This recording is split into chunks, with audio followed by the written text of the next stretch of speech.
오늘 말씀의 주제는 기도란 무엇인가? 라는 주제를 가지고 함께 은혜를 나누겠습니다. 기도가 무엇인가? 많은 사람들이 기도하는 것은 잘 알면서도 정작 기도 그 자체는 잘못 알고 있고 아주 모른다고 해도 과언이 아닐 정도로 사실 무지합니다. 기도가 예배 순서 중에 일부는 아닙니다. 더욱이 문제에 걸렸거나 답답한 일을 당했을 때 절대자에게 호소하는 탄원도 아닙니다.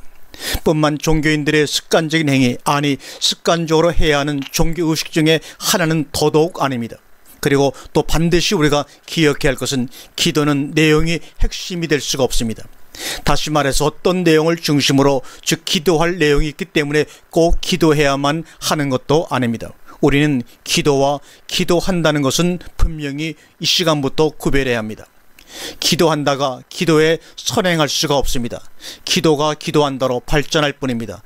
그렇다고 반드시 기도가 기도한다로 발전해야 할 의무도 없습니다. 기도한다의 기도가 아닌 그냥 기도로 머물러 있을 수도 있다는 말입니다. 왜 그런가?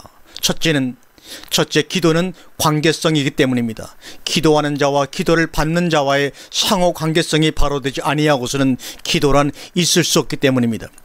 내가 이웃집에 망치를 빌리고 싶으면 무턱대고 와서 망치를 빌려달라고 하기 이전에 내가 그 집에 망치를 빌릴 수 있는 만큼 친숙한가를 먼저 생각해 봅니다. 망치를 빌릴 수 있는 상호 관계성이 먼저 정립되었는가가 중요하다는 말입니다.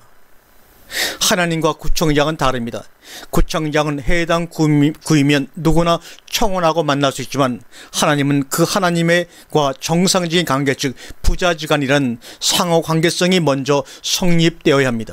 성경은 그래서 하늘들 안에 계신 너희 아버지께 기도하라고 말씀하신 것입니다. 둘째로, 기도란 어떤 사항을 말하기 때문입니다. 어떤 사항이란 관계성과도 관계가 있는, 즉 정상적인 관계성이 시간을 타고 무르익은 분위기 같은 것을 말합니다. 친구끼리 할 수 있는 말도 그 친구와 친숙관계와 시간과 농도에 따라 할 말이 있고 하지 못할 말이 있듯이, 또한 어떤 중대한 요구를 요구할 때도 상호간에 어떤 요구라도 할 수 있는 분위기가 무르익었을 때 할 수 있고 해야 하는 것처럼 하나님과의 기도 사항도 온전히 한 마음이 되었을 때 할 수 있고 해야 하는 것입니다. 우리는 기도라는 방편을 통해 일방적으로 하나님을 찾고 일방적으로 자기 요구만을 요구하며 여러가지 요구와 생각대로 이루어달라고 때를 쓰는 경우를 봅니다. 그러나 인간관계에서도 불가능한 방법을 하나님이라고 통할이라고 생각하는 것은 만용에 불과합니다. 셋째, 기도란 서로 차원이 같을 때 교류가 가능하고 성취의 의미가 있기 때문입니다. 우리는 기도의 대상의 차원이나 수준을 먼저 이해하고 거기에 걸맞는 기도와 탄원을 드려야 할 것입니다. 그분의 수준과 차원이 어떠하다는 것을 성경이 말씀하고 있습니다. 구호미 배급 좀 달라는 요구는 대통령에게 청혼할 성질이 아닙니다. 그것은 통반장이나 동장 정도에게 청혼해도 얼마든지 해결될 수 있는 문제입니다. 하나님께는 하나님께 드릴 만한 차원의 청혼을 드려야 받아들여지고 검토가 가능하다는 말입니다. 그럼에 있어 중요한 것은 기도자가 기도받는 자의 수준과 차원으로 올라가는 것입니다. 그리고 기도받는 자가 어떤 한 내용의 기도를 받기를 원하는가를 아는 것입니다.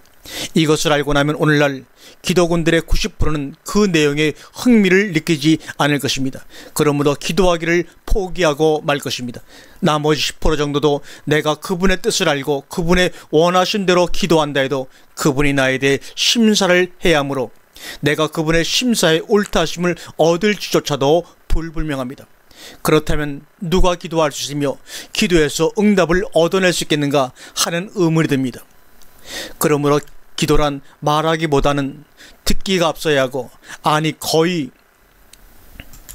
듣기가 기도의 전부라고 해도 과언이 아닙니다. 왜냐하면 하나님이 우리의 사정을 모르시기보다 우리가 하나님을 알지 못함이 훨씬 많기 때문에 그렇습니다. 상대방을 잘 알려면 상대방의 말을 되도록 많이 들어봐야 한다는 것이 기도해야 할 우리에게도 마땅히 적용되어야 할 원리요 원칙입니다.